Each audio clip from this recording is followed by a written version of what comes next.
Good morning. Kalimera. The rotating presidency of the European Union has today a limited number of functions. The presidency no longer has to coordinate positions or negotiate matters on behalf of all member states. But there is one field in which the presidency keeps an important responsibility, the promotion of the values of the Union. It was with this idea in mind that a few months ago we contacted ELIAMEP with the idea of organizing this seminar. We are very thankful to them for their help. The purpose of the seminar is, which will be followed by a meeting of the panelists with EU Youth Hub. The purpose of the seminar is to keep the European flame alive with a public and open discussion of our fears and our hopes, our aims and the challenges of the agenda of the coming months and years. The European Union is going through a very interesting period in both the best and the worst sense of the adjective. War is at our border. We see it in Ukraine, but in Israel with the horrible events, recent events in Israel and Gaza, in Syria, in Libya. We have globalization has changed the economic landscape of Europe and the world. We have migration. Migration is seen by too many people as a threat. We have energy problems. Many of our citizens feel that our institutions are too removed from their daily life. But at the same time, our welfare system and our political values are a model for many countries and a magnet for many people around the world. New candidates are knocking on the door, and very few of our citizens would choose to live under a different set of economic and political values. The Union is like a building under construction. We are living in it because it's our home, but at the same time, the works must go on, and we have to adjust our daily life to them. And that's the source of some of our contradictions. We are seeing, it now, for instance, with the confusion about the European position on recent events in the Middle East. These are growing pains of the Union. We are adjusting to the rules of this building and the construction. I'm sure that the panelists will address all these questions, but let me say what I expect from this seminar. I would like to walk away from this room in a few hours with answers to some pressing questions. I remember a few years ago, 20 years ago, the Union used to be described as an economic giant, a political dwarf, and a military insect. Is this still applicable? Are we sure we have the necessary capabilities to have the strategic autonomy we feel we need? The Union, if it wants to have a say in the world, has to have very active and close relations with not only with the United States and the main powers, China. We have to have close relations with Africa, with Asia, with Latin America. One of the objectives of the Spanish presidency is to put the emphasis on Latin America, because we feel that the Union too often tends to forget about that region. But is the Union up to this task, to keeping up with events and being able to have a position in the geostrategic challenges we have? Then we have energy challenges. We have seen that the Union managed to weather the very difficult energy situation last winter.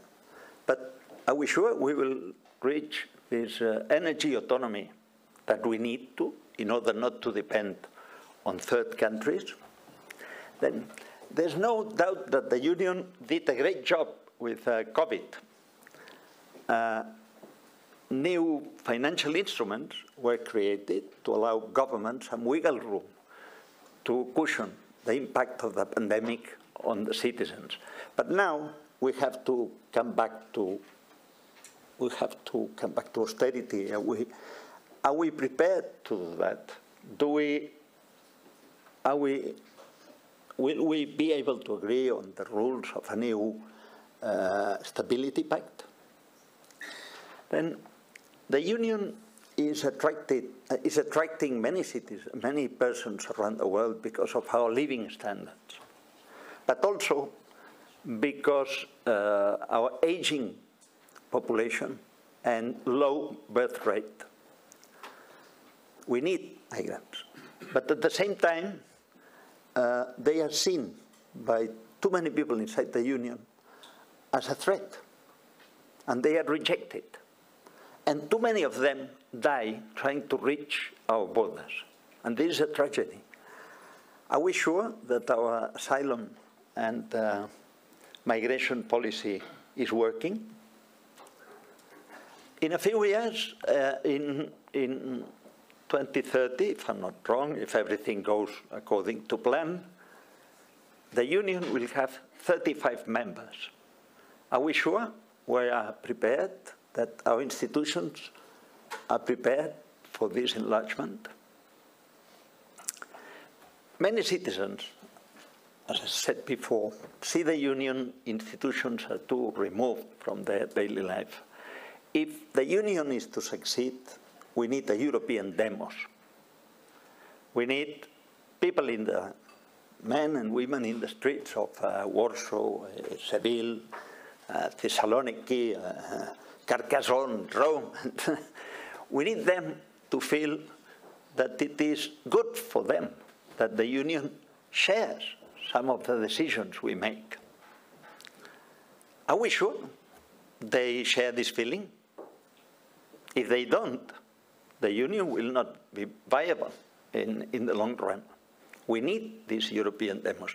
These are some of the questions I hope our panelists will address. I'm very thankful to all of them, to Professor Tsoukalis, to Ambassador Irene Riga for being here. I think we are all privileged to have them here. I'm also very thankful to the Acropolis Museum for hosting us, and of course, to all of you for being here today. Thank you.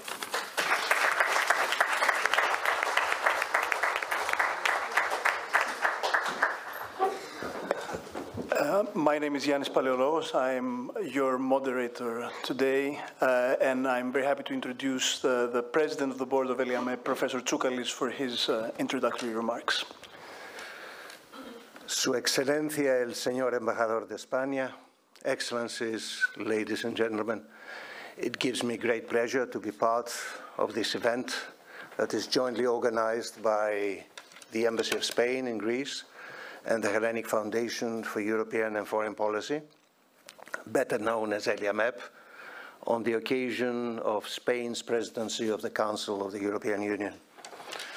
And it is a comforting thought in these troubled times that the presidency of the European Union is in the hands, if I may say so, of a government that combines knowledge, commitment to European unity and competence. And this is really a good thing, and we are lucky. To say that we live in troubled times, in times of rapid change, growing uncertainty, would be the understatement of the year.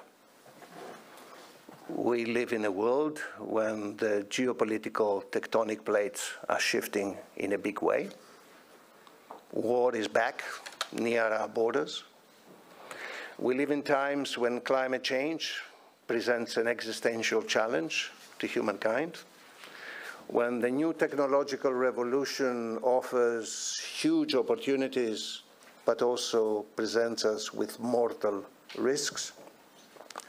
And we also, in the western part of the world, we are going through a crisis of representative democracy in increasingly fragmented societies. These are huge challenges. The European Union, as I'm sure you all know, and the ambassador has already made several comments on this, the European Union is a revolutionary experiment, and I call it a revolutionary experiment, with no historical precedent and no comparison in any other part of the world. It is about the creation of open borders, democracy, and the sharing of sovereignty.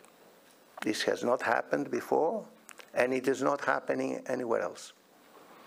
I mean, it's fair to say that in our relatively long history now, more than 70 years of European integration, the European Union has been through many crises, many ups and downs. It has had many successes and failures.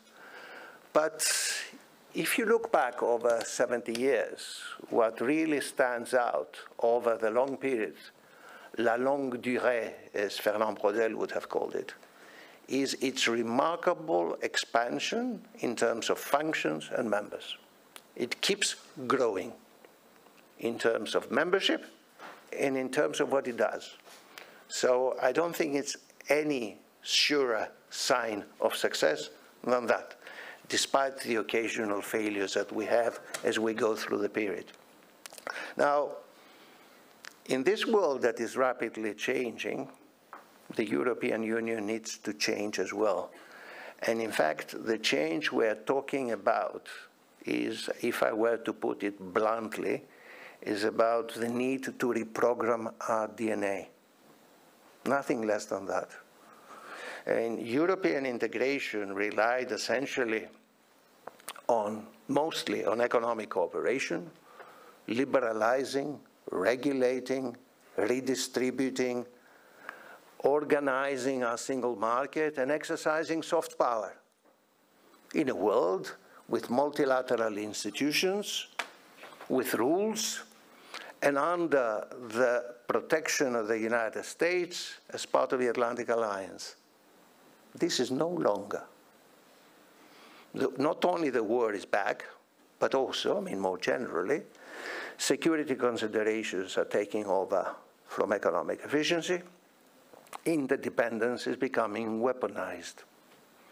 So Europe, to survive and be able to defend its fundamental interests and values, needs to change as well. And part of that change will have to mean that Europeans increasingly should be able to combine soft power with hard power. Closer defense cooperation among European countries, with the aim of creating a European defense pillar as part of the Atlantic Alliance, needs to be, I believe, one of the foremost objectives of Europeans. Otherwise, Europe will become marginalized, will become irrelevant in a world where might becomes right. And Europe will also need to adjust to a world when there is a return of the state. We no longer live in a world of increasing liberalization. We live in a world of industrial policies and rising protectionism. The key question for Europeans is not whether they have industrial policies, is whether they have a European industrial policy and not just a collection of disparate national industrial policies, which would mean the end of the single market. And last but not least, Europe is faced with a challenge of more countries that want to join. This is the best compliment, but this is also a very difficult task. To be honest, we are not ready to let them in, and they are not ready to come in either. So we need to think differently about how we proceed with further enlargement. These, I believe, are some of the challenges we are facing. They're very big. And I'm glad to have organizing this seminar, and I'm sure we will all become richer and wiser as a result. I would like to thank you all for being here, and I have to apologize that I will have to leave early because I have to catch a transatlantic flight. So, thank you all.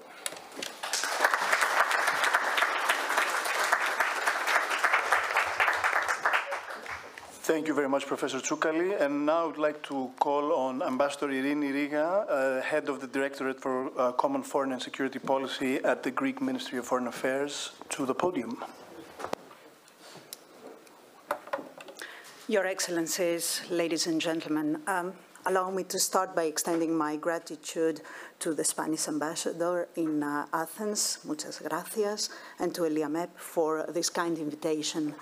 I was asked to deliver these introductory remarks in lieu of our political leadership, who, as you very well know, is engaged in deliberations between Greece and Turkey as part of the process that was initiated by the two leaders last month. Yet I have to confess that I answered to this call not just because of obligation, but with a touch of personal indulgence.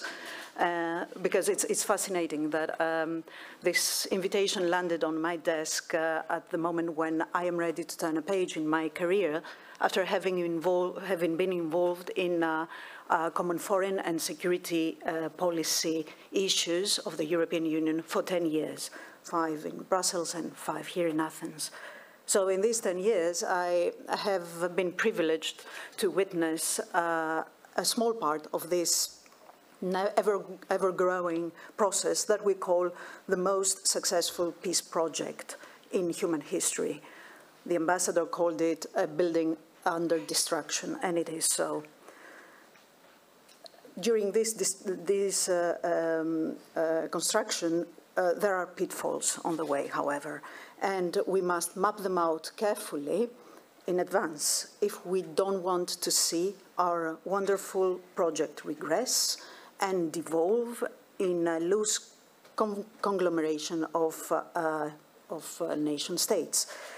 So the future of the European Union is the head title of today's event, and the question that pops to everybody's mind is which European Union?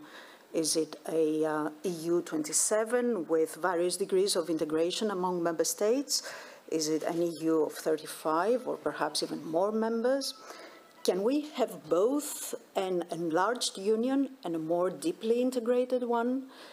Can we even speak of deeper integration with a large group of partners representing diverse and often diverging interests? The Treaty of Lisbon, which was the last big institutional change that our union underwent, has alluded to this issue. The capacity of the union to absorb more members will be a prerequisite for any future enlargement.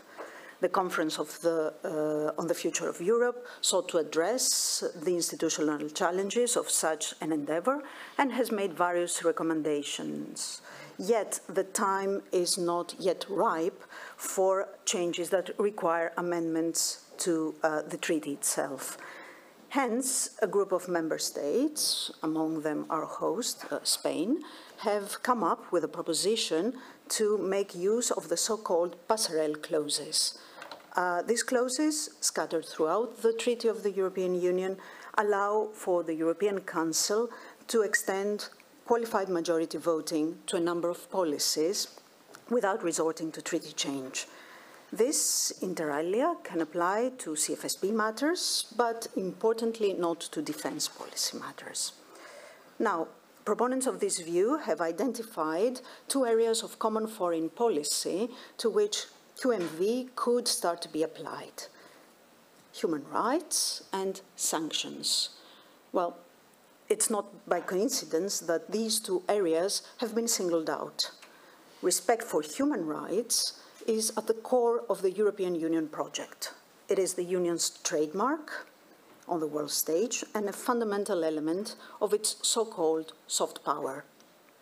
Not being able to show up with a single voice when there is a blatant abuse of human rights around the world can be a very embarrassing situation for the European Union. But I dare to submit that this is first and foremost member states themselves that should live up to the high standards that they set for others.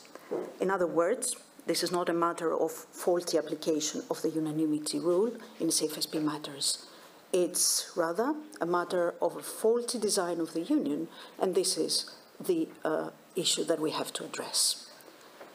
Sanctions, on the other side, are a very powerful tool in the arsenal of the Union's foreign policy. Yet, they can sometimes hurt member states' economies, or businesses, or workforces, as much as they hurt the country, entities, or persons that they mean to target. And as such, when a member state feels it is disproportionately affected, this needs to be taken into consideration. In the end, sanctions are very powerful because they enjoy the unanimous backing of everyone around the table. I think that one of the main issues that the proponents of the QMV in CFSP tend to underestimate is what I would like to call the cohesion effect. As anybody who has sat in the seat of the President of the Council can attest, forging consensus in the European Union can indeed be a painstaking experience. Yet, in all instances, we come out of this exercise united, with the conviction that we've reached the best possible compromise, with the general understanding that everyone's sensibilities have been taken into consideration. And equally important, with the general understanding that you cannot abuse the right to veto a decision, because the bona fide of your negotiating partners is not inexhaustible. This is a lesson that every diplomat learns sooner or later while serving in Brussels.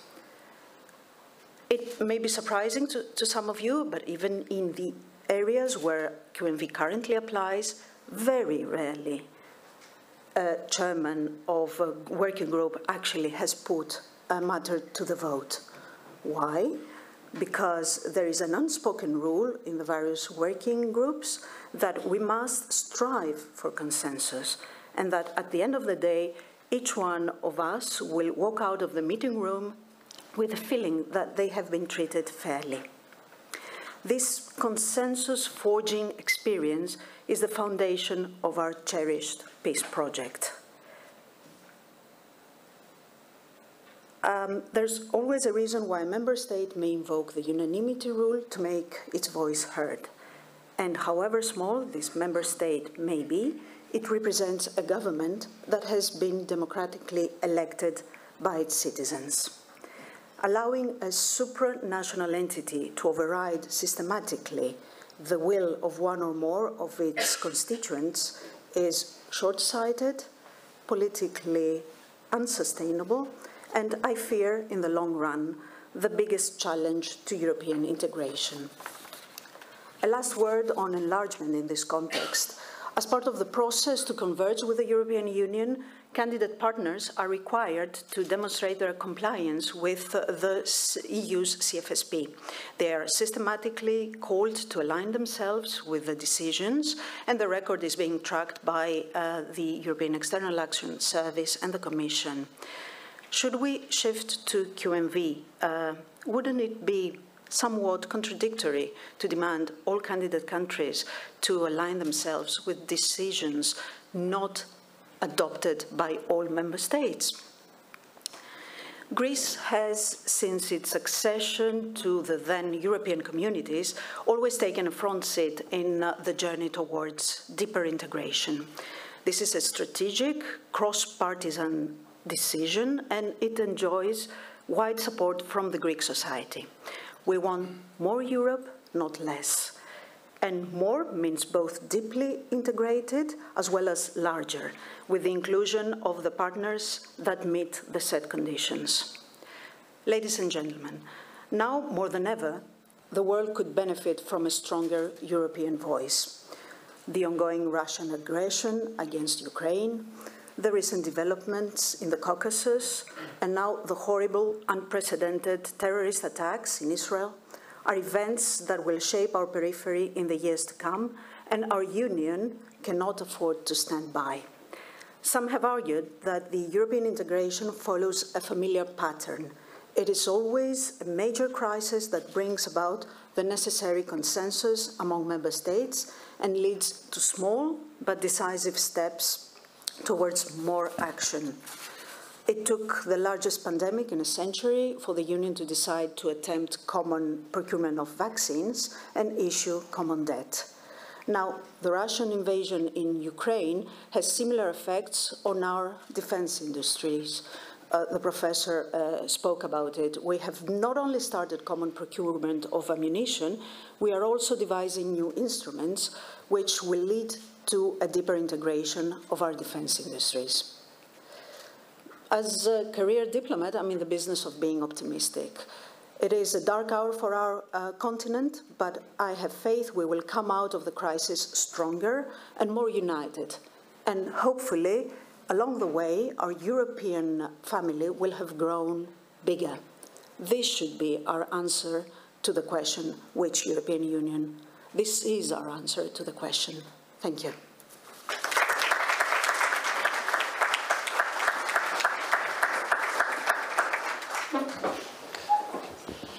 Thank you very much, Ambassador. So, now we begin. We have a big task ahead of us, as outlined by our host, the Spanish ambassador. A couple of introductory remarks from myself, very short. I have to say the past week hasn't been the best for those who believe in a geopolitical commission in an EU with a bigger role in international affairs. First, it was the cacophony over Palestinian aid, which was first suspended, then it was reviewed, and now apparently is going to be increased. Then we had the obvious divergence of tone between the President of the Commission and the President of the European Council on the conflict in Israel and Palestine, and also apparently a divergence in tone between Ms. von der Leyen and her own foreign policy chief. All of this served to remind us that the idea of a true common European foreign policy remains a distant dream. Nevertheless, it hasn't all been bad news since Ms. von der Leyen took over at the Parlement. We have seen that a series of global crises, from the pandemic to the supply chain shock that followed, and then the Russian invasion of Ukraine, have forced European leaders to act much more in unison and to create new instruments which allow Europe to speak in a stronger common voice. The invasion of Ukraine in particular gave new impetus to the energy union as the EU faced the task of swiftly weaning itself off Russian fossil fuels. It also jump-started the enlargement process, which had been the political will for which had been minimal prior to 2022. And I would also say that the EU became more aware of the need to counter the influence of non-like-minded states, as they call them in Brussels, like Russia and China, not only in its own backyard, in places like the Western Balkans, but also in more far-flung places like Sub-Saharan Africa and Latin America. But now, in October 2023, almost 20 months into the brutal war that Putin unleashed on Ukraine, What can we say about the progress that the EU has made on all these fronts? To what extent has it begun to prepare itself for a significant enlargement, which will include countries as large and as poor as Ukraine? How significant have been the developments in actuality when it comes to closer integration in defense and security? How much more economically autonomous is the EU now from Russia and China? And how much more able is it to act as a stabilizing force in its wider neighborhood, which, as we have seen, has been very incendiary of late? These and other matters, I have the honor of moderating a very distinguished panel which will speak on these matters, and I will introduce them right now. They include Paul Morillas, on the left, Director of the Barcelona Center for International Affairs, Elena Lazaru, Senior Research Fellow at ELIAMEP and Head of the External Policy Unit of the European Parliamentary Research Service at the European Parliament. On my other side, Cristina Manzano, Director for External Affairs of the Ibero-American General Secretariat. And last but not least, Spiros Blavukos, a Senior Research Fellow and Head of the Ariane Kondelis Program at ELIAMEP and a Professor at the Athens University of Economics and Business. We will start with some relatively short 6-7 minute opening statements from all our speakers, and then I will lead the discussion first among us and then opening it also to the rest of you. So Paul, we begin with you. Well, thank you very much. Thank you very much, Ambassador. It's a pleasure to be here, and thank you very much to ELIAMEP, a long-standing partner of CDOP, for organizing this and bringing us together. I'll keep it very short for these initial remarks by making basically two main points. One on the geopolitical dimension that has already been mentioned before, and the second one on the inextricable link between our internal and external policies today. But let me go first to the geopolitical side of things, because actually this is what is keeping us very busy, but also very worried in light of the recent developments in the Middle East. And of course, with the war in Ukraine still affecting our security as Europeans and as the global community as a whole. So in other words, what is happening today is that geopolitics is becoming an imperative. No single international actors can consider what happens outside of its borders or even far away from its borders as something that he can escape from affecting our well-being as citizens or our communities in general. So geopolitics and being an imperative means that all international actors, some of them more accustomed to play geopolitics and some of them less accustomed to play geopolitics, as the European Union, have to come to terms with this idea that the international environment is at the very core of every single crisis that is affecting that community. So for the European Union, that means that, of course, all the energy factors do have a geopolitical component. The migration aspect and the diversification of our societies have a geopolitical component. Our economic well-being, our fiscal rules have a geopolitical component. Everything that we do, technology or climate change, is geopolitical. But the truth is that for the European Union, this geopolitical imperative, this logic of geopolitics ruling or being at the basis of everything, runs very much against the idea of the European Union itself. We were built as a community of countries and citizens built against the logic of power to a very large extent. And Professor Tsoukalis mentioned that at the beginning, right? I mean, our idea was to transcend power. Power was not to be the main guiding force of international politics, because when power ruled Europe, that led to serious damage and serious consequences within. So, in a sense, we had to basically devise a way of acting among ourselves, among the member states of the European Union, in a way that power would be secondary. Secondary to what? to the relinquishing of national sovereignty in favor of all the community of Europeans. And we did that with the single market, we did that with the Schengen area, we've done that on many occasions. So right now, what the world is asking us is, to a certain extent, act against this, traditional logic and become a geopolitical actor. And actually, the European Union has said so on many occasions. We need to speak the language of power, the Commission has to be a geopolitical commission, and so on and so forth. But the truth is, and that's what I would like to make on this first point, is that it's not so much that we need to ask ourselves, how can we be a geopolitical actor, but rather ask ourselves, where does our power lie in international affairs? Because it would be very unwise for the European Union to think that we will become yet another big power in the multipolar world. We are not like other international actors, and probably we don't want to be as any other international actors. Probably in the field of defense, we all agree that it's not up to the European Union to replace NATO. It's up to the European Union to complement NATO at the best extent. And if that is necessary, let's do it. But we're not speaking about being a power the same way that the United States would be, or that China would be, or probably also that Russia would be. So if the question is, where does our power lie, then let's ask ourselves what we need to do to increase our geopolitical dimension.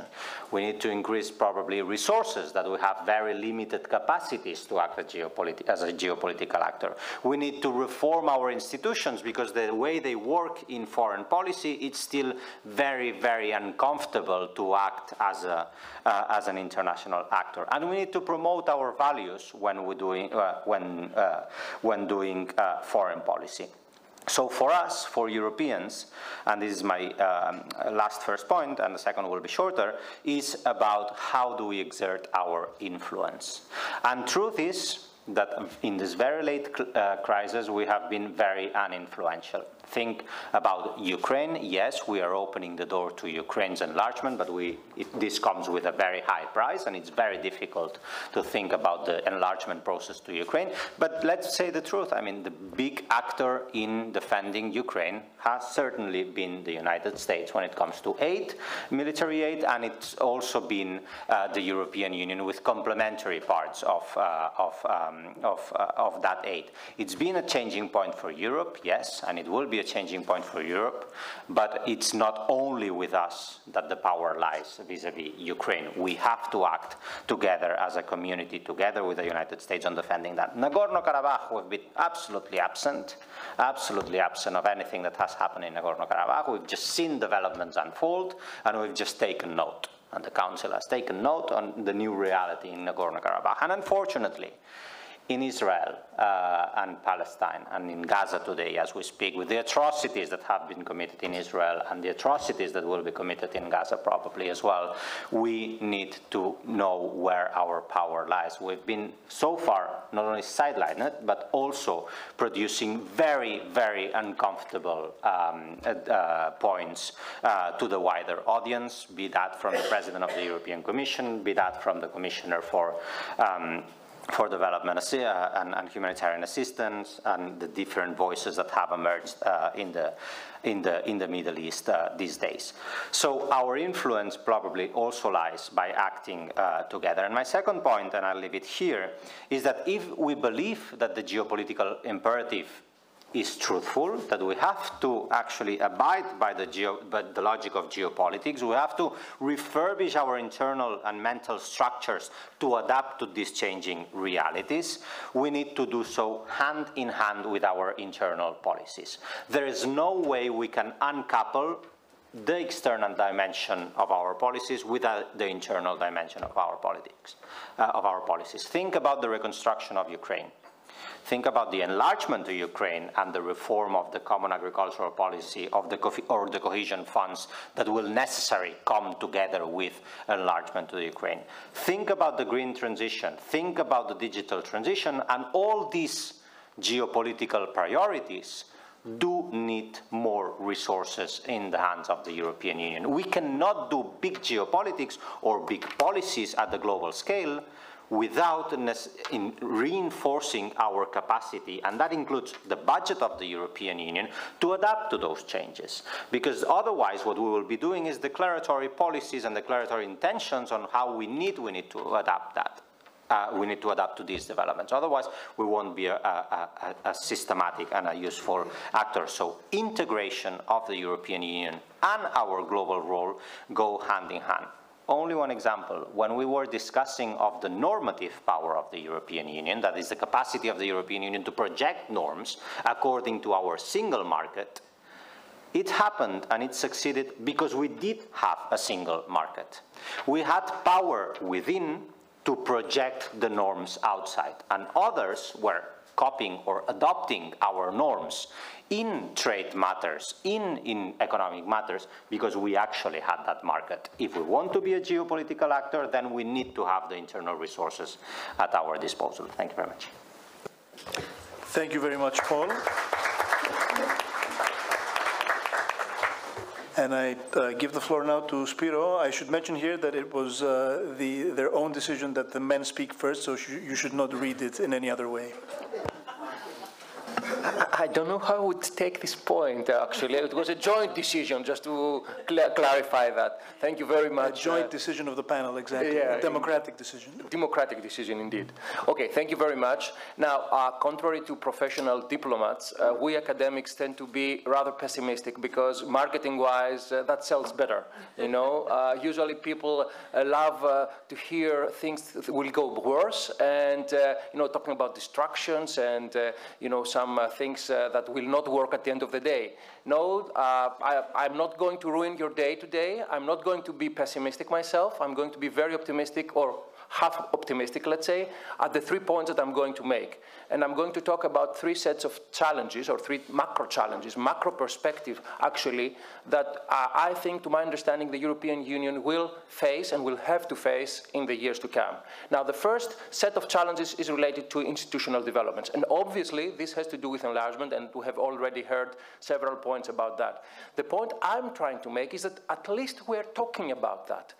Yes, because of an external, exogenous concern, exogenous problem like the Russian invasion, but at least we see a discussion going on, and we have seen the paper that was published by French and German experts on that issue, and I think this is a classical case of anchorage in negotiation theory, saying that we aim high in order at the end of the day to score somewhere lower. I don't know where that lower point will be, because that's the outcome of the political decision that will follow, but at the end of the day, we will have a decision and a discussion about the next day of European integration.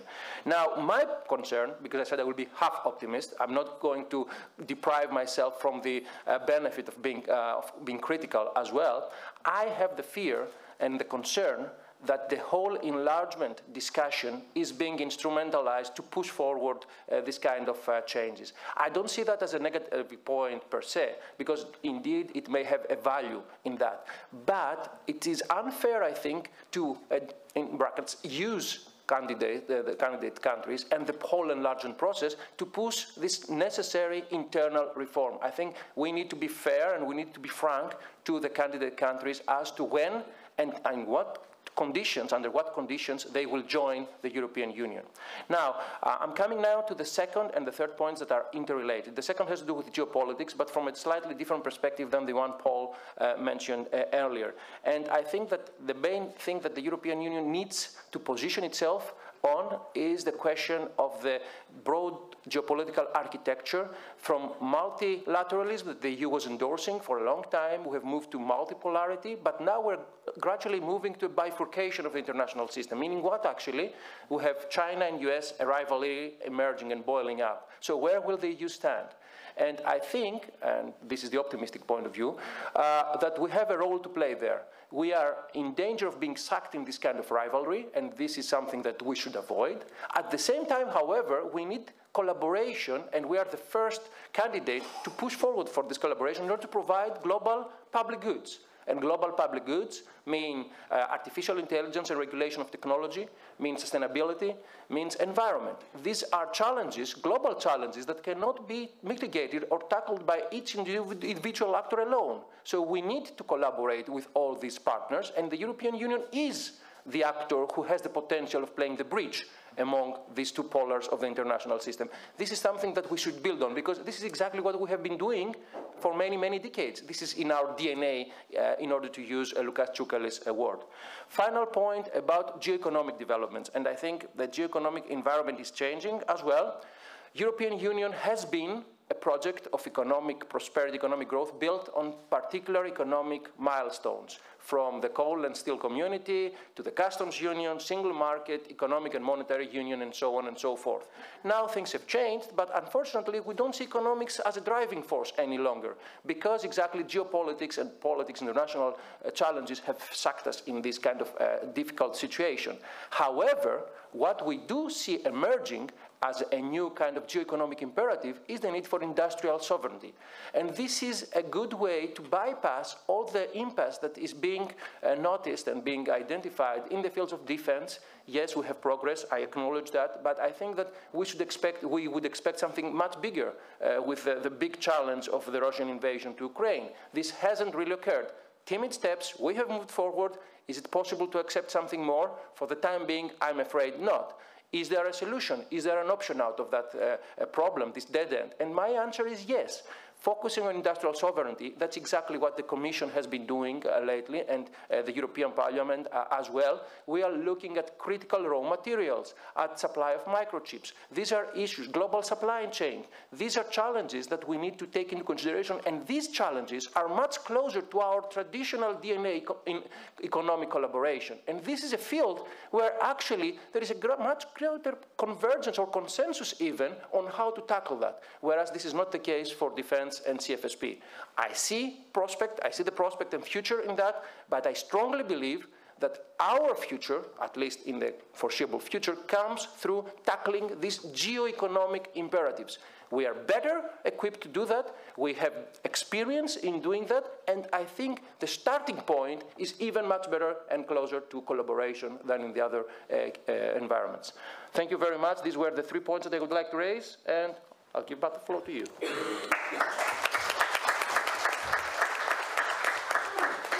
Excellent, very succinct. And I turn now to Elena, or Elena, if we want to use the Spanish hue of the event, for her contribution. Thank you very much, Yannis, both in my Greek and Spanish identity. Good morning to everyone, and a very big thanks to the Embassy of Spain and the Spanish Presidency, and to ELIAMEP, which I can thank even though I am a fellow of, I think. So thank you for the invitation. It's challenging to be the third speaker because a couple of things have been mentioned that I already wanted to say, but inspired by things that have been mentioned, I want to start by making a couple of comments, and then I'll go into 3 points that I think are important for us to think in terms of the future challenges for the EU in terms of security and defense policy, but also more widely external policies.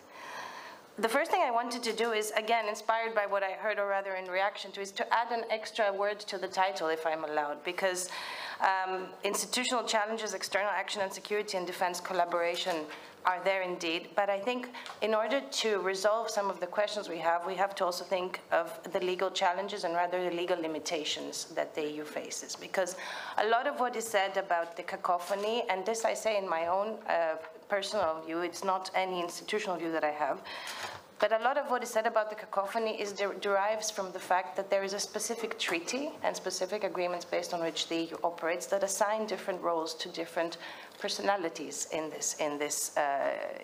the Union.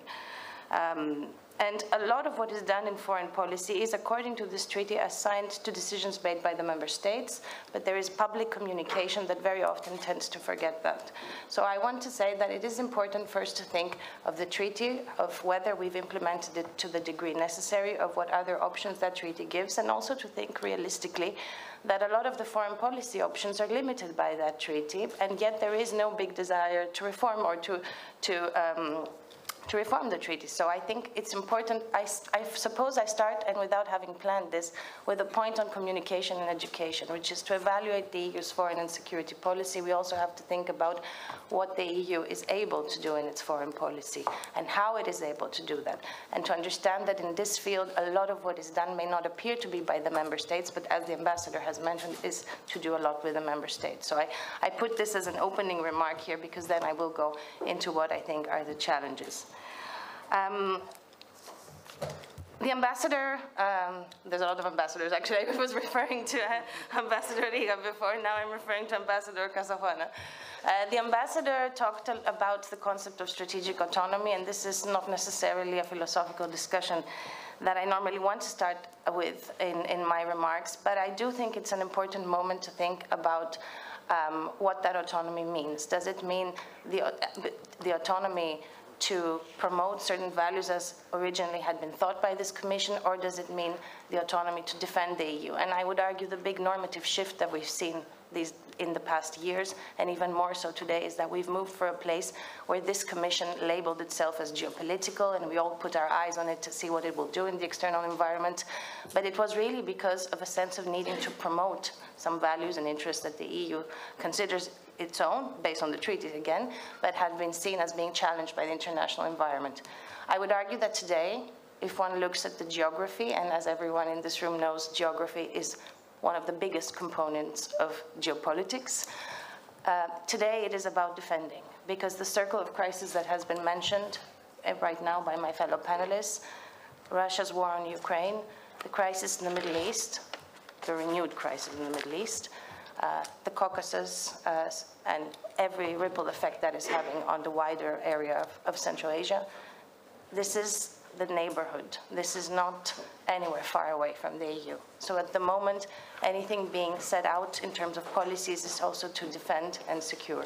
It's no longer strategic autonomy for the aim of shaping the international milieu. So with these starting thoughts, three points I want to make really quickly. The first being defense and security, which I think is something that hasn't been mentioned so much. A lot of what has been mentioned in this panel has been about the need to do more in security and defense. And I would argue that there are three challenges in this area that we need to look at very closely if there is to be an achievement of the level of ambition that the EU has. The second is, indeed, all the theaters that have been mentioned involve some degree of need for the EU to implement its ambitions in terms of operations. Operations are a tool we've had in the past in the EU, but clearly the operations that are there at the moment are not managing to deliver the results that we need. And I remind everyone here that there is an advisory mission in the border crossing in Rafah. There is an advisory mission in Ukraine. There is one also in Nagorno-Karabakh. And yet, what we've seen now is that this is not delivering necessarily as much as the challenges need. So I think that is one area that needs to be looked at. The second is to ensure that the EU is catching up with the technological and industrial challenges that security and defense mean today, and in that sense, maritime and space, but also actually returning to traditional warfare, fourth generation, having a degree of capacity is a big one. And then the third one, I think, is how we work with our allies and with partners around the world. And this, I think, is perhaps the biggest, even though it doesn't seem as such, because no actor today is stronger than the degree to which it is isolated. So we need to really think about that. And of course, all of that is in the strategic compass that I'm sure we'll talk about later, but there are plans to implement it. I also want to say, to the ambassador's point about the demos, I think what's very interesting is that one area for which European citizens seem to be predominantly supportive of the EU doing more is security and defense. So I think in there we have a demos, and obviously the demos is shaped by the international environment, which seems to, in the end, touch most citizens in the same way. Partnerships I mentioned, and this is the second point I want to make. I think it's extremely challenging for an organization for a union that was formed with against the background of an environment where partners were pretty much arranged by the multilateral international system and the international liberal order, to now go further and seek bilateral partnerships. And yet, as many have mentioned, this is the case. We are seeing a relative erosion of the multilateral order. We are seeing a United Nations Security Council that is blocked. We're seeing a lot being done at the levels of relatively newer multilateral organizations, such as the G20 and the G7 we have on sanctions, and a lot to do with Ukraine. But we're also seeing that, as has been mentioned by Lucas Tsoukalis, states are back. And that's not just regulation. That's also about how actors are behaving in the international environment. So I think a big challenge is to engage as many of those actors as possible, keeping in mind that the direction and the approach is to engage with like-minded. And as someone, I've just come back from Seoul last night, so apologies if my voice is trembling, but as someone who's lived in Brazil and was yesterday in Seoul, I think what is extremely interesting is that from Latin America to the Far East of Asia, there are actors on which the EU can have a foreign policy based on partnership on the green transition, on the digital transition, and on commonly shared security concerns. But it's a challenge on how to implement that, a challenge how to do that in a way that doesn't bifurcate the global environment, and to remain committed to the EU's goals. I think my time is up, so I will not go into the other point I had because it has been mentioned, but it was really about the internal, external dimension and how to leverage what the areas where the Commission really has capacity to act, such as again, trade and industrial issues in the external environment. But I would also like to finish by saying that Ukraine is obviously on everyone's minds, as now it also is as Israel also is at the moment. But I do think, and this is to the US point, I think we also have to think a step further about what the EU has been doing in Ukraine, because the day after of Ukraine, so far to me, seems that it will be more about what the EU does with the Ukraine facility, with the welcoming of refugees. So I think we have to think about, as has been said, the EU's actions in international security as something that goes beyond security, but is also security, because in a way today, everything is security. Thank you.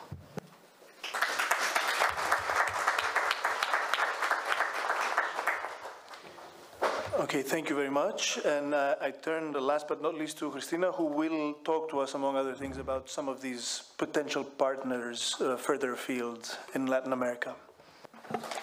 Thank you very much, Yanis. Let me start by thanking the ambassador for the invitation. Also, ELIAMEP, it's a real pleasure to be here.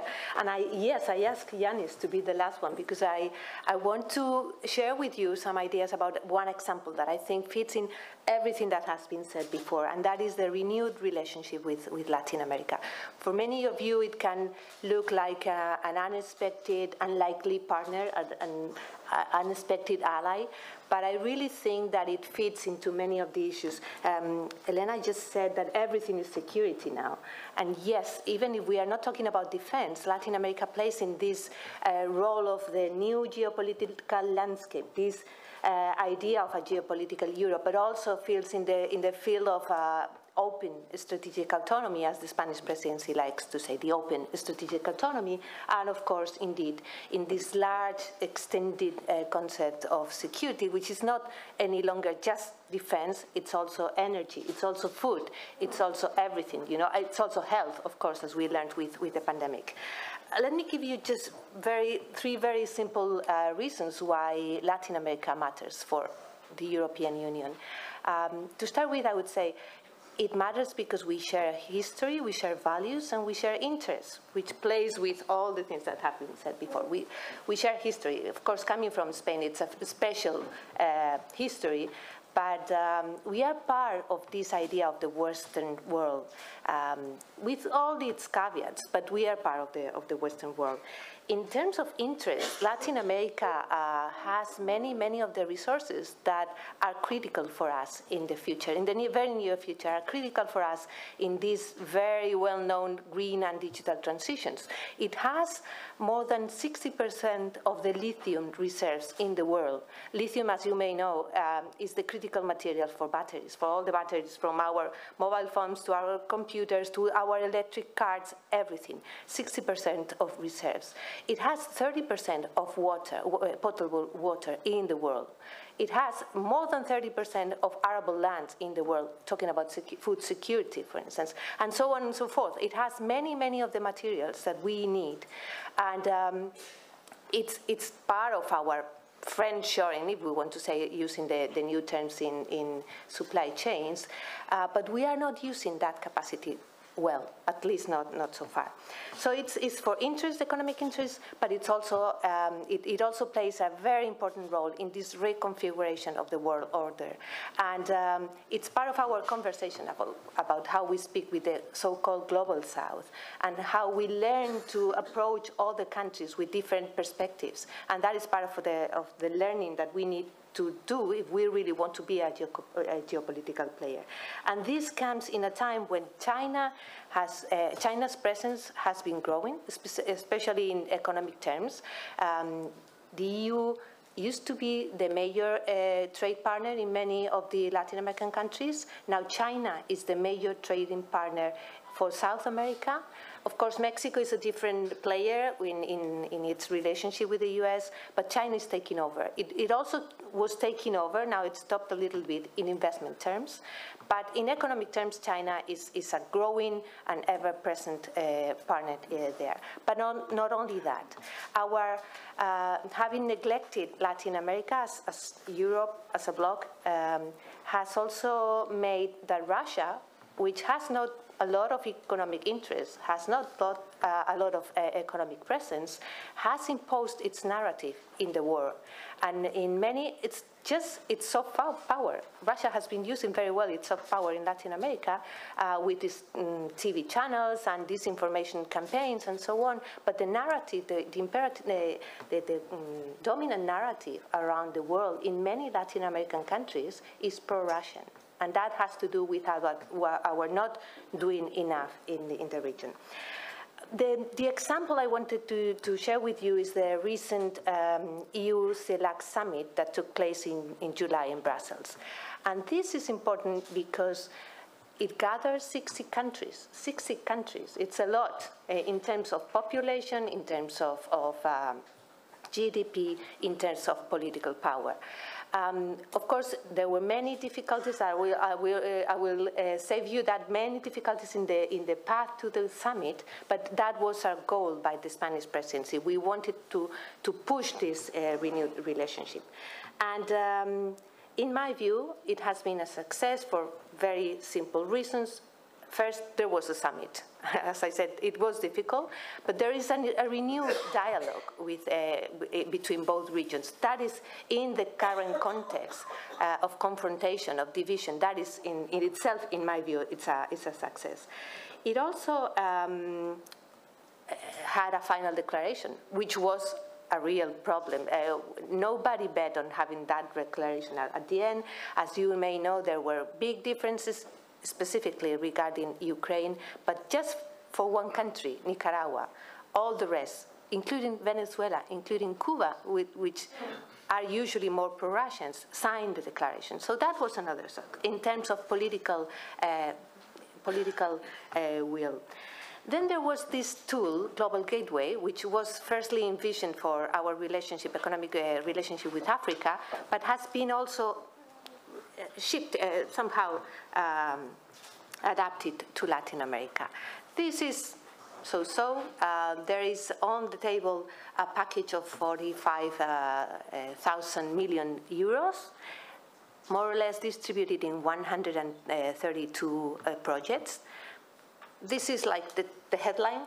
The reality is that many of those projects were already being developed. Much of that money was already being there. But in any case, there is also this political will of showing by the European Union that we are willing to contribute economically to the development and that we want to accompany the development of Latin America. We don't want to be, again, an extractive power, just go in there and get their materials and their resources, but also really partnering with them in this future world. I mean, this is all coming from a summit. This all has to be developed, but at least the message that comes out, it's more positive. It's less pessimistic that it could be. And finally, there is a success also in terms of institutionalization. CELAC is not an institution. It's a gathering of 32 Latin American countries. It's very difficult to put them into agree anything. And at least out of the summit, there is a commitment to have another summit in 2 years to institutionalize these gatherings, to institutionalize the dialogue.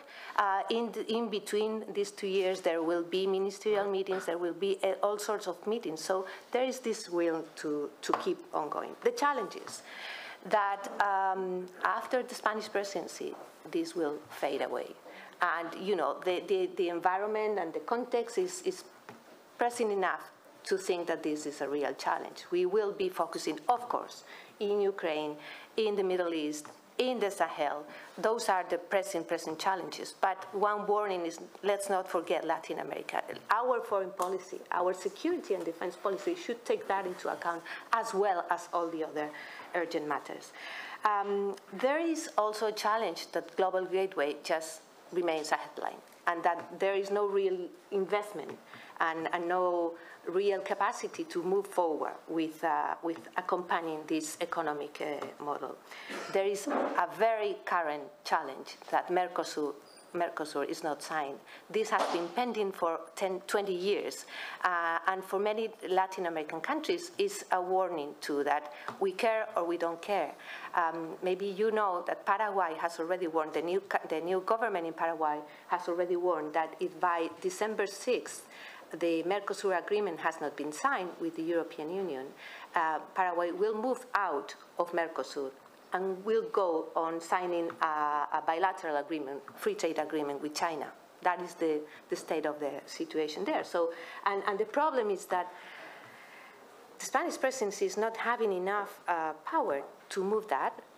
It is blocked by France, let me say so. It is blocked by France and by some other European countries which fear that the meat coming from South America, the agricultural products coming from South America can be a competition for our products, but in my view, that is a mistake in the world we are living. And finally, as I said before, it is a very good test for us to learn how to speak with the Global South. And this is something that we are learning. Let's get rid of paternalistic superiority complexes, as we used to have. And a very, very stupid example. At the beginning of this relaunch of the relationship, from Brussels and from Spain, they like to say that Latin America is the most Euro-compatible region in the world. To me, that is a mistake. You cannot say that. It's like you are saying who are compatible, who is good for you and who are not. You have to adapt, and that is what the countries in the Global South are saying. We want to be, you were mentioning this division, and many of you mentioned this no alignment way in this more bipolar world, and that is what we can do with Latin America, and trying to find a way where we can all defend our interests and values without having really to take one side or the other. Thank you. I'll leave it there.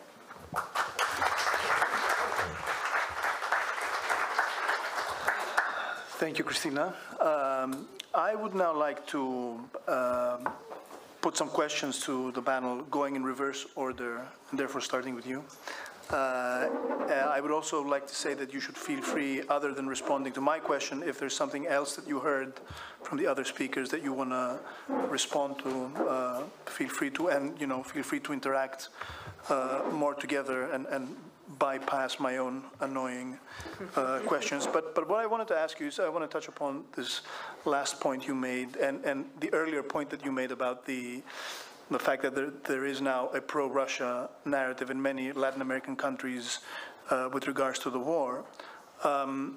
Why do you think that the EU was caught flat-footed on the public diplomacy front here? Was there a sense in the early weeks and months we were kind of also happy to be in unison against Russia, that we thought our voice was the global voice, and we forgot that many other areas, including Latin America, saw things differently?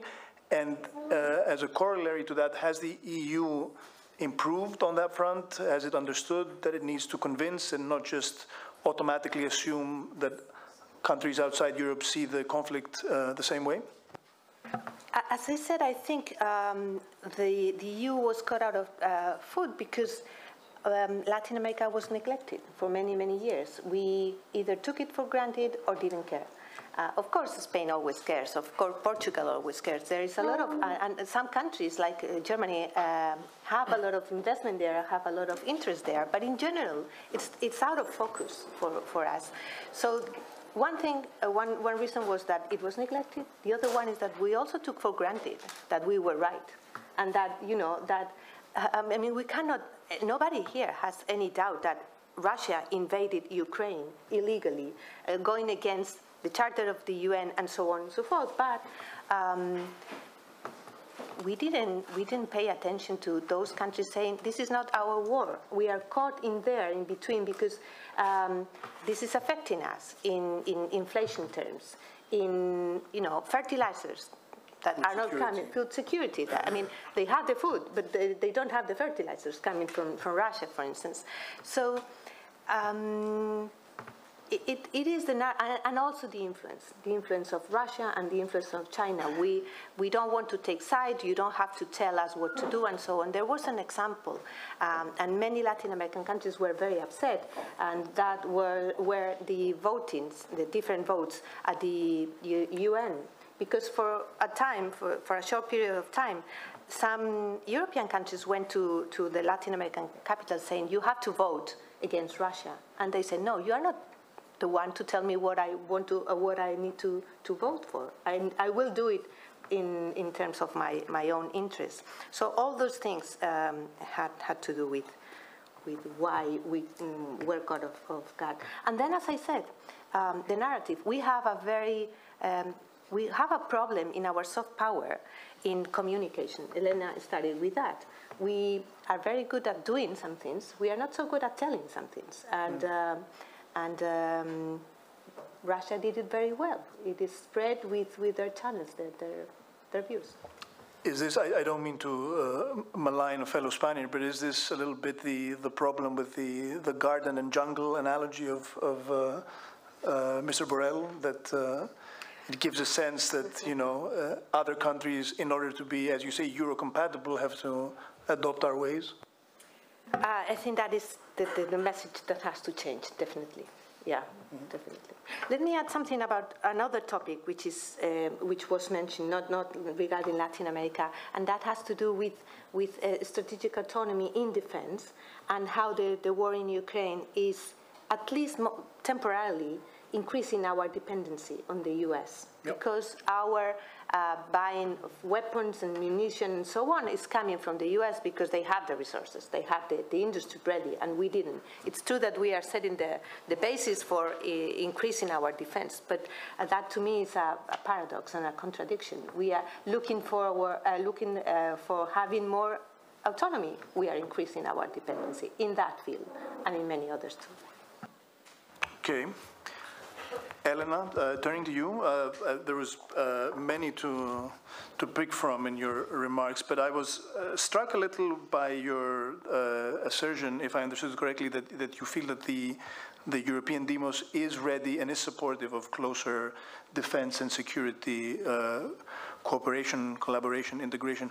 I just wonder, is that true both when it comes to the relevant elites, those who will have to pool sovereignty, information? Can they really, get over the national paranoia of, this is ours and we can't really trust the French, Germans, Poles, whoever we feel is on the other side?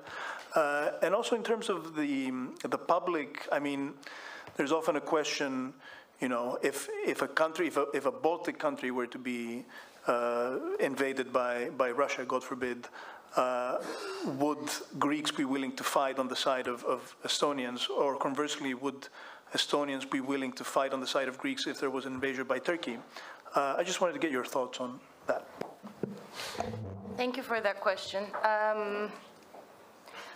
The point I made is actually, it was again in response to the ambassador's point that we need, there needs to be a European way of thinking among the public. So I was not thinking about elite surveys, I was thinking about public opinion data. And if one looks at Eurobarometer or Parliameter, which is the equivalent, what you had when this commission took up shop, so to speak, you had about 70% of the EU surveyed citizens saying they would like to see the EU have more action, common action in security and defense. And then a couple of years ago, and ELIAMEP was involved, this experiment called the Conference on the Future of Europe was held, and that was also randomly picking EU citizens to participate. And if one looks at the outcome and their proposals on what the citizens would like to see more in the EU, would be, again, common action in external policies and security, including security and defense, others as well, including migration. But that was my basis for saying, actually, there is public will for that. Caveat, in my opinion, I don't think the public necessarily knows and understands what the budgetary implications would be of that. In the same way that I said before, that I think there is a relatively limited communication that is straightforward about who does what in the EU, which again I think is a problem. The same goes for the way I think who pays for what is communicated, because at times my sense is, and Christina mentioned communications, that in many discussions, and by the way, this is not just public opinion, this is third countries as well. I find it fascinating when one goes even to the United States, our most strategic ally, there is no clear understanding of what the budgetary or institutional constraints of the EU are. But in terms of understanding that, it's a different thing to want something and different to understand what it means in terms of own resources, what it means of member state contribution, what it means in terms of what you're giving up as well. And the ambassador talked to us about qualified majority voting, and I think that's a very fair point to the discussion about going for more qualified majority voting also takes a degree of giving up a degree of sovereignty, which, by the way, is what all member states agreed to do, but it is a legitimate debate to have. So I think these are the data, this is the data I mentioned, but of course there are all these angles which we have to explore when thinking about that.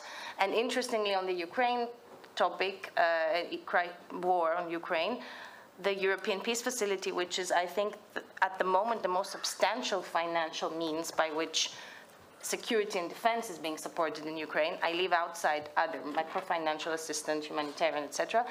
That is coming from member state contributions of the EU budget, and I think it's important that we think about that. It's member states directly contributing to that facility. So there's a lot to say there in terms of what public opinion is and what public opinion would imply in terms of policies and at times when we have inflationary pressures, etc.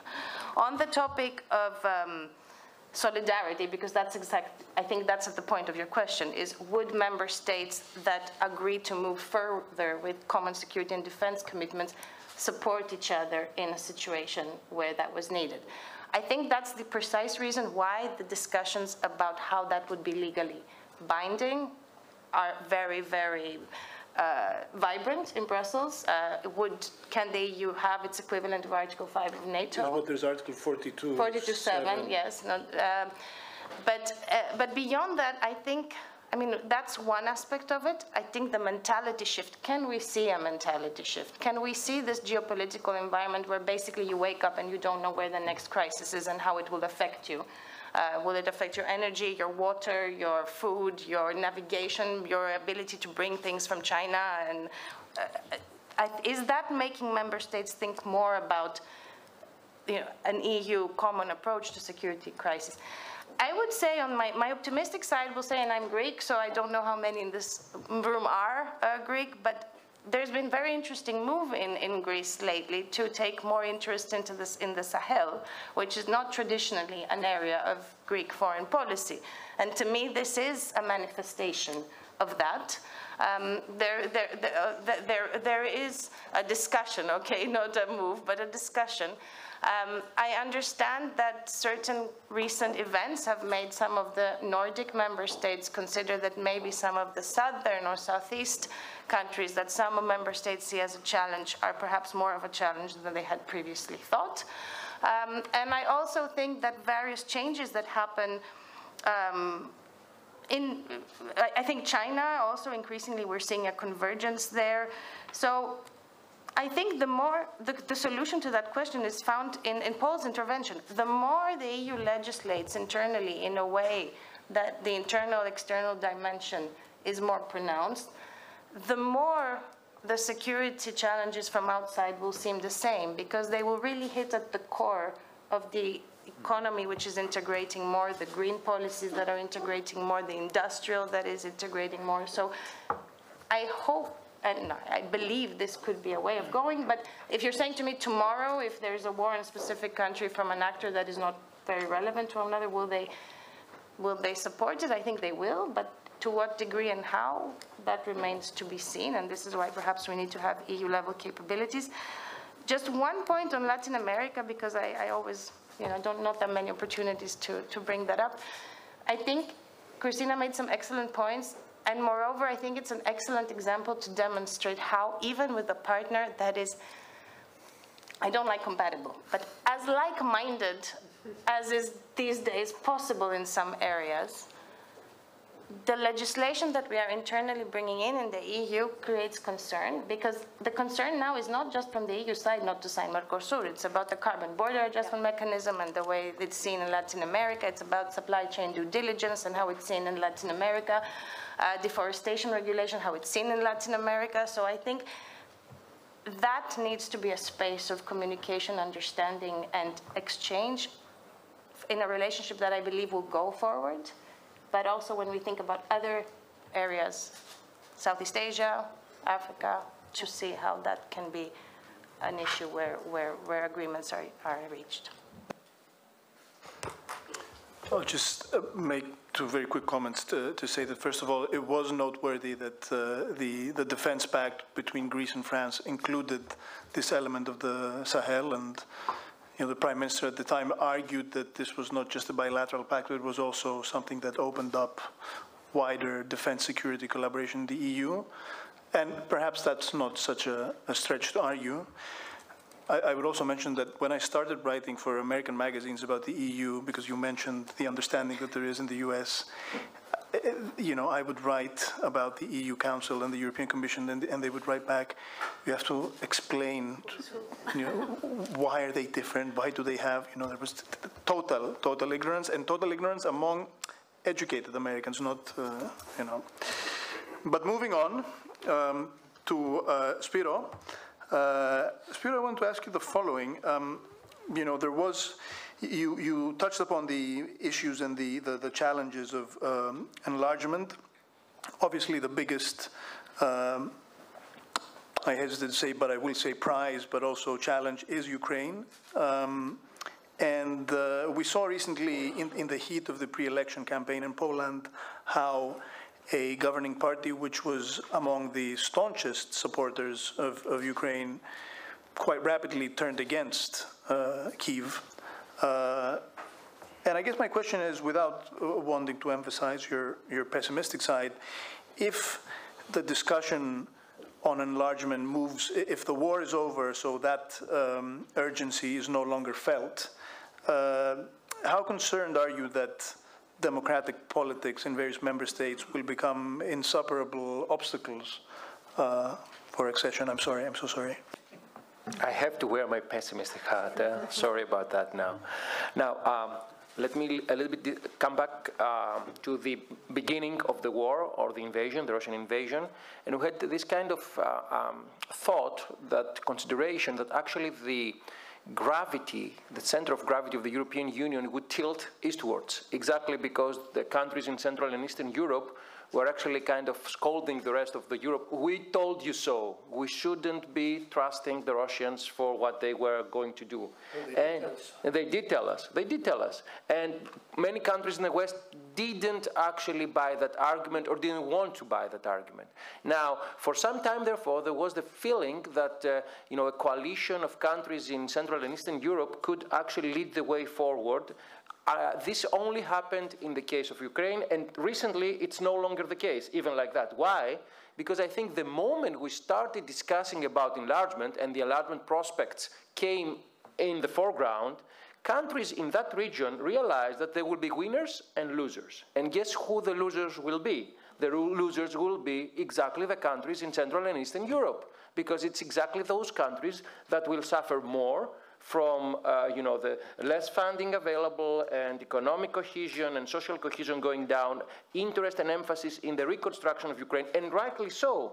So they have good reasons to be skeptical now about the end product of the enlargement process. And I think this is, to some extent, the reason why we can see and feel this change of attitude in the region. So to cut a long story short, I think that it's no longer a story whether the Western countries of the European Union are ready to accept Ukraine, but rather whether it's going to be an acceptable option for the demos on those countries and the demoi on those countries. Because I have the feeling that forces, political forces, will take advantage of that argument and will push it to extreme and actually will create a very negative attitude towards Ukraine when the time comes.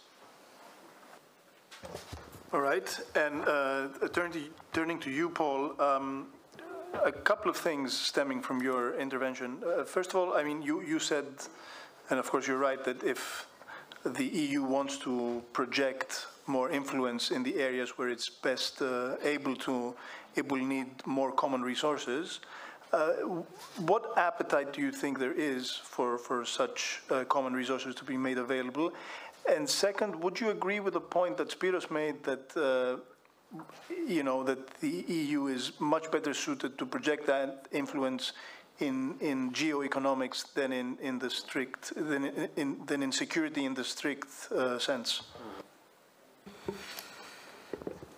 Well, yes, to a large extent, because when we do diplomacy from the European Union, and we saw what happened in Israel and Gaza these days, well, perhaps we're more powerful when projecting economic messages than diplomatic messages, and that is a shame, because it's so to a certain extent I validate your point and Spiros' point on where our influence lies when it comes to global power, more in economic than diplomacy. But I'll go into the question of the common resources at the end. But I think there's something very interesting that came out from this discussion that I would like to highlight as well. And Christina, but also Elena mentioned that. And leaving aside events, because there are more events than we can cope with these days, and as Europeans and as the European Union. So leaving aside everything that is happening. And the discussion was about the question of the narrative, right? Which sort of narrative can we project? Should we project for other actors to buy into or to accept or to adopt? Because there are alternative narratives that are very troublesome for us Europeans, but troublesome for the rest of the world. And that narrative that prevails, that is very, very dangerous for everyone, is the narrative of going back to the logic of empires, the logic of your might makes right, that Lucas Tsoukalis mentioned at the beginning, and the logic that the spheres of influence is what will rule the state of world politics. This is a narrative we want to be against as Europeans, because we know what this sort of narrative in historical terms brings to peace around the world and stability in general. But what is the problem with the narratives? The problem with the narrative is that they are always told from the inside, but defined from the outside. Let me tell you what I mean by this. Our former narrative as Europeans was that we were the normality in world affairs. The world was turning into more Europe all over. Rule of law was advancing, democracy was advancing, international cooperation was advancing, and we were just the first example of how this sort of behavior in international politics was beneficial for us Europeans by building the European Union, and for the rest of the world if they wanted to build little European unions around the world, or big European unions, but in any case other European unions around the world. And that was the normality. That normality came together with the fact that material power was with us. It was not only a question of having the good ideas, it was also a question about having the material power with us and with the United States, in the West in general. So material and ideational powers were hand in hand, were going hand in hand in the last decades of the previous century. And that happened with the big narrative of the end of history, and everyone was happy. Yeah, that's fine, we'll all head into the same direction. Well, we were very comfortable at that precise moment for engaging into normative power Europe, for engaging into the European security strategy, for engaging into the idea that we have never been more prosperous, more free, more secure than ever before, and thus we are able to tell the rest of the world what they should do to be like us. That is over. That is totally over. No one buys into that narrative anymore. And as I said, narratives are always told from the inside, but defined from the outside. And the definition of the narrative today is basically a narrative based on what Europe has been doing in the last decades. It's about double standards. It's about hypocrisy. It's about telling a story and doing the opposite. It's about the idea that since the Western predominance is over, now it's our time. Now it's time to come to terms with who is in charge of global politics. It's about the idea of multipolarity. It's about the idea of power as defining foreign policy in Turkey, in Russia, in India, or in South Africa, everywhere. So that is the real problem. The real problem is that the narrative has changed so much for the rest of the world and for us that we need to adapt to that. And let me tell you what I think we've done so far. We've very well understood that as Europeans. We've very well come to terms with the idea that, okay, that narrative is changing, we need to adapt to this changing narrative. How? Okay, we need to become more geopolitical. We need to play and speak the language of power. But sorry, that is the surface. That is the surface of adapting to this narrative. It's very well done because, of course, you understand the world and then you react to the world and you try to adapt to this. Fine. But it's only that we've changed our discourse. What we haven't changed is what Elena was mentioning precisely. The resources, the policy making, the architecture of the European Union to actually pay and be truthful to that change of narrative. So this is where we are. And then Ukraine happens, and then the Middle East happens, and then Nagorno-Karabakh happens. So we need to basically adapt to this. My question is with the adaptation of the narrative without the capabilities enough? Or do we need to establish that the predominant narrative around the world is not exactly the way we'd like it to be?